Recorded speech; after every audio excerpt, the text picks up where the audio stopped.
This is Gary Kayye, and it's time for a special edition of my daily rants and raves. I am joined today with Jason McGraw. Jason McGraw is a senior vice president of Expositions he handles all the U.S. shows for InfoComm. Hey, Jason, how are you? Hey Gary, doing great.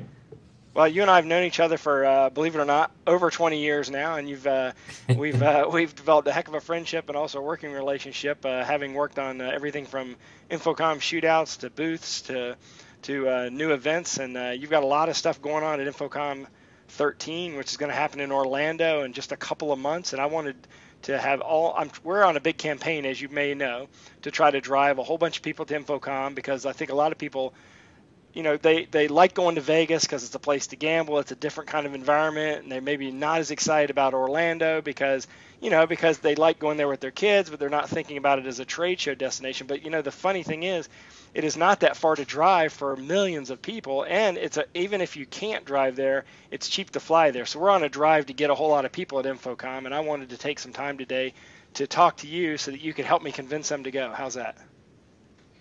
Sounds great. Well, that's the objective here. So, Jason, first of all, tell the audience a little bit about who you are and what you do specifically at InfoComm. Well, this year, as Gary mentioned, we've been working together for a long time. It'll be my 20th InfoComm show, InfoComm 13 in Orlando. I manage basically the oversight of the whole show. It's exhibit space sales to attendance, working with our marketing department, the logistics and operations for the show, everything from our team handling registration and shuttle buses and badges and services at the show to making sure everybody has a good time. I think of myself as a glorified wedding planner, if you will. A giant wedding planner. In fact, it'd be a wedding, if there's such a thing, if a wedding of 40-some thousand people, then I would agree with that statement. But you are expecting, I know you don't want to play your hand on exactly what you expect as far as attendance, but certainly, I would hope that you're expecting at least to get the number that you got in Vegas, maybe a little higher than what you got in Vegas. What do you think? Yeah, our last year in Vegas, we had 34,268 total registrations. This year, our goal is 35,000. We're pacing very well with last year. We're certainly well ahead of where we were for the 11 show in Orlando. So, we feel at this point very confident that we'll have very strong numbers, coming up here in June. So one of the things there's sort of three aspects of InfoComm that I'd like to cover today, and if there's more that you want to add, then I'd welcome that. But there's the exhibition part, all the trade show booths all over the show floor. There's the education part, which I know that's a whole different department with InfoComm, but ultimately you're having to help them plan that and make sure that it happens where it needs to happen. It's close to the show floor. And I'm a big proponent of people not going to shows just to see the exhibits, but also going and taking advantage of the education. And the third part is sort of the special pavilions. I don't know if you still call them pavilions or if you have a different name for them now, where you've sort of sectionalized the show. So if you come to the show and only have a few hours or even one day, you can go to the digital signage section and maximize your time, or you can go to the unified communications section and maximize your time. So is it okay to cover it that way, or is there a fourth way to cover the show you'd like to make sure we talk about today? I would just add networking, because that's certainly a valuable component for folks coming to the show. But to your point, starting with exhibits, we have had for a number of years, product category pavilions on the show floor, kind of shows within a show, if you will. We have audio, digital signage, lighting and staging, collaborative conferencing. We also have the Technologies for Worship Pavilion. This year we've added a handful of new kind of micro pavilions, what we're calling technology zones. So we have a security solution zone, educational technology zone, digital content creation zone. So those are new kind of small feature areas, if you will, on the show floor. And then we have general exhibits. So, all the large brands that you can think of, they're also on the floor.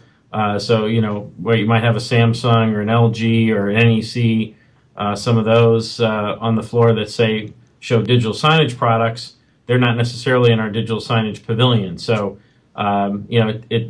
we try to, promote the best of all worlds on the show floor, whether you're in general exhibits or in a pavilion. There aren't fences around these areas. You can walk down the aisle and go from one to the other. But we do try to color code our pavilions with the carpeting, floor graphics, overhead signage, the floor maps on the mobile app, really to make the show easier to navigate. There will be 925 exhibitors and almost 500,000 square feet of exhibits and special events and meeting spaces to visit this year. Certainly our largest show we've done on the East Coast. So it's a lot to take in, even if you're there only for a day. Fortunately or unfortunately, it may not be enough time, but 3 days, you certainly should be able to see all the exhibits on the floor and plan to balance your time, as you said, between the show floor and education sessions, manufacturer training, and networking events. And we really think it's those staples. You mentioned special events. We have a number of those on the show floor. We have audio demo rooms right off the show floor, which this year we're opening on Tuesday, the day before the show. So there's actually 4 days to see the 16 different audio manufacturer demo rooms that we have off the floor. We have rigging and staging demos, touchscreen design gallery, production camera showcase and production zone. I mentioned the worship pavilion has hands-on demos there. We have a digital signage stage with 40 sessions over the 3 days of the show floor, free education there. We have a lot of special events on the show floor. I'm probably missing some. I do these off the top of my head, but InfoCommShow.org is our website and has a complete listing of all the special features. We have a new keynote session on Tuesday prior to the show. We have Jeremy Gucce, who's the CEO of TrendHunter.com. He's going to be giving us his insights on the future of technology and where our industry is heading. So that'll be very dynamic and interesting this year. We also have a new networking birds of a feather type opening session, opening reception that follows the keynote on Tuesday evening. And so people have a better opportunity to network with their peers. If they're interested in a certain area, they'll be able to go around the large ballroom there at the convention center and visit with their friends and make new friends, talk about areas of interest that they have in common. So that's a new focus for us as far as the networking event this year. But there's so many activities that go on during the week. As you know, you mentioned education, Gary. The show starts actually on Saturday ahead of the expo with our conference activities. InfoComm University has our pre-conference program that runs for 3 days. And then we have our Super Tuesday program. So those are all advanced and intense programming. And then we have the 3 days of concurrent education sessions where we have seminars and workshops and manufacturer training that overlap the 3 days of the show. Now that's what we do as InfoComm, but we also have a lot of partner groups that meet with us as well, like IMCCA and Realcomm and IBCon. We do work with TFWM, Projection Summit, 3DComm, Insight Media runs those programs. We also have SIDODCon's program that's pre-show as well. So we have a lot of activity. We're working with Display Search again this year. They have a flat panel display program that's going on pre-show. So there's a lot of activity that complements the offerings that we have, but they're also important because it tells the story, the mosaic, if you will, of today's industry represented at the show. So a couple of things I want to go back and make sure, because you covered a lot there. When talking about the pavilions and how you have the pavilion set up, the point needs to be emphasized that even though you have a digital signage pavilion area, and then you also have this micro pavilion of digital signage content creation, which, by the way, I congratulate you for that, because that's a big area where there's a lot of money to be made in our industry in designing content, because not only is the margin a lot higher, but also the recurring revenue opportunity to have a relationship where you're constantly redesigning their digital signage display. That's a great idea. But also, so you have those manufacturers and those providers in those pavilions, but you're right.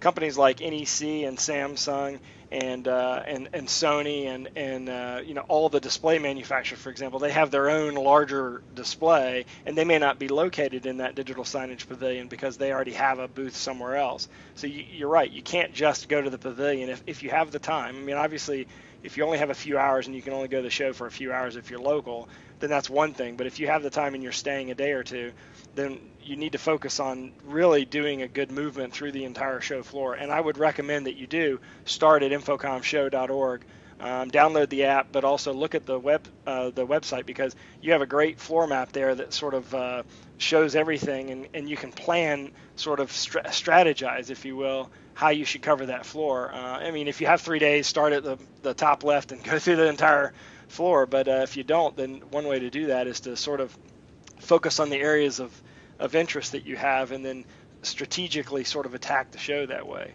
And a good example of that is NEC not only provides displays, but they also have content creation services as a service that they provide. So I doubt they're going to be located in all three places, but they'll have all that on display at their booth. So I think that's one thing to mention. The other thing is the Super Tuesday thing. I mean, that's, a lot of people think, okay, well, they look at your show schedule and they'll think, okay, well, the show's Wednesday, Thursday, Friday. I got to make sure I arrive Tuesday and fly out Friday afternoon. When really they should be thinking about flying in Monday, because there's an enormous amount of education, at least Monday, if they can't come in from InfoComm University, because you have a bunch of education on Tuesday, just like a huge track, the Super Tuesday track, which culminates in a keynote that afternoon, late afternoon, early evening, and then that transitions to a reception, and that's going to be a lot of fun. And I believe that's free, right? I mean, you just have to register for it ahead of time, right?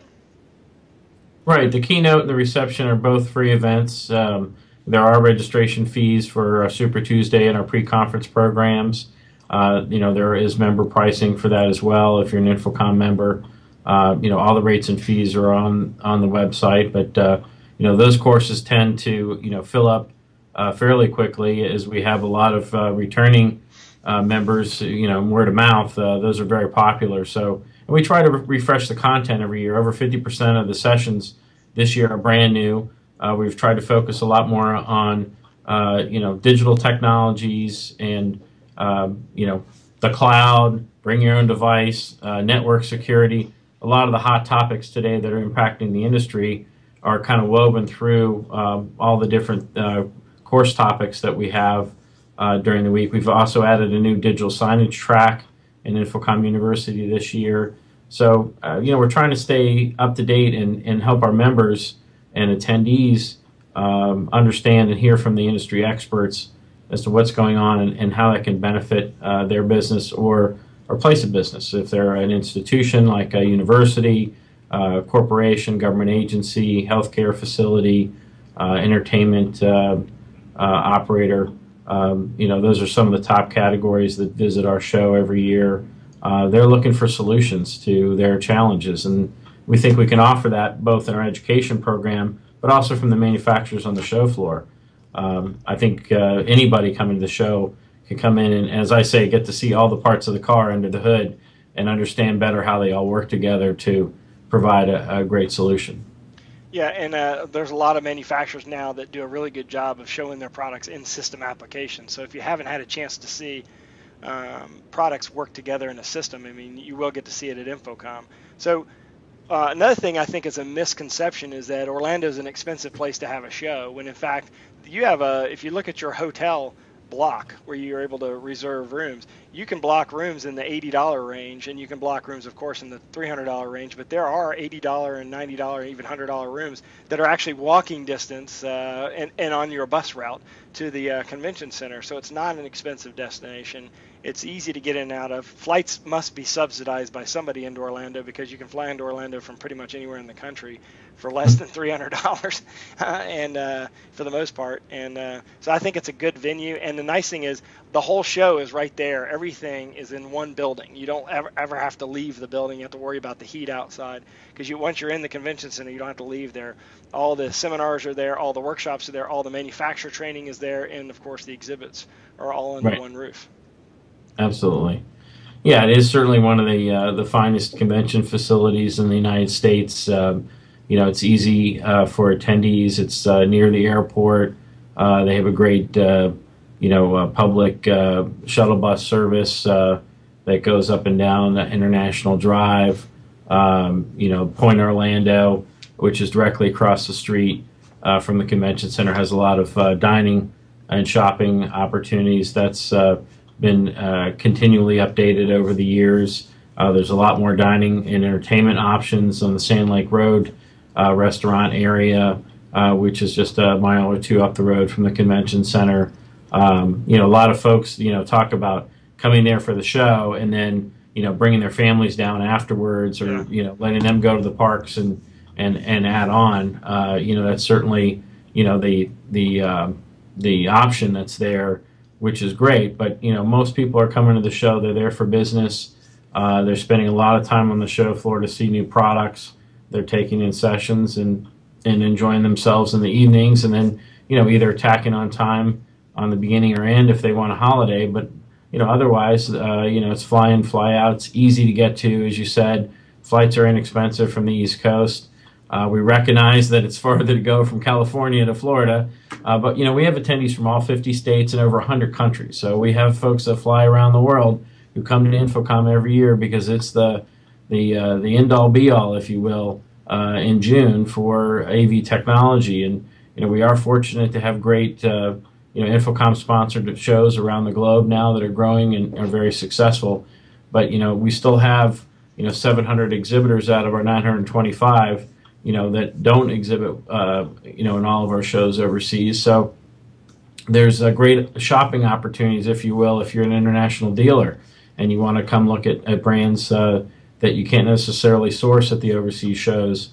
There's a lot of opportunities at InfoComm there. But it's worth the trip. I mean, I always joke that we could be in a cornfield in Iowa and still have 20,000 people show up. The show's that important for our industry, and we take it as such. We take a lot of pride in putting on the best show that we can every year, keeping it fresh and new. We rely heavily on our exhibitor member partners, bringing out their best products and putting on great displays, offering great training. I talked about the training that we do and our partner groups do, but the manufacturers, many of them also do their own training. They'll have international sales meetings, they'll have dealer meetings. So there's a lot of activity that goes on, around the show. But the number one reason that attendees tell us every year in our surveys that they come to the show is to see new products. And with that many manufacturers on the show floor every year, there's thousands of products for folks to check out. It's just an unparalleled shopping opportunity that, frankly, it's whether you got a day to spend or 3 or 4 days to spend or the entire week, it's well worth your investment, no matter how far away you're coming from. It will certainly pay great dividends. Yeah, so you've got over 900 manufacturers. You've got the Super Tuesday event the Tuesday before, InfoComm University starting the Saturday before InfoComm. The dates of InfoComm are June what, Jason? The show days are June 12 to 14. The pre-conference activity starts on the 8th. Okay, and all that is all wrapped up at infocommshow.org.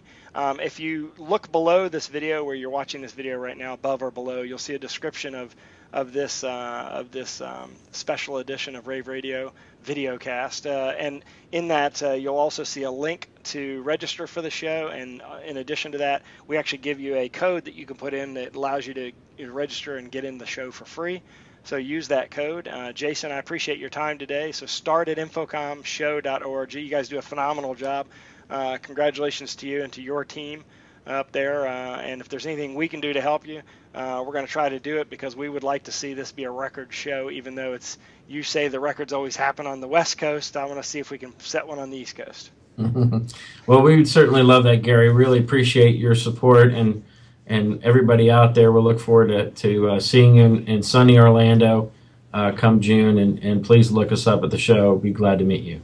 Well, we'll definitely see a lot of each other, and we'll be covering the show, and we'll talk about our portal at a later date. But I appreciate all the work you guys do, and start at infocommshow.org or click on the link below and enter in the code that's provided for you, and you can register for free today. So thanks. This is Gary Kayye. It's been our Rave Radio Rants and Raves daily special edition video podcast. Thanks, Jason, for joining us today, and you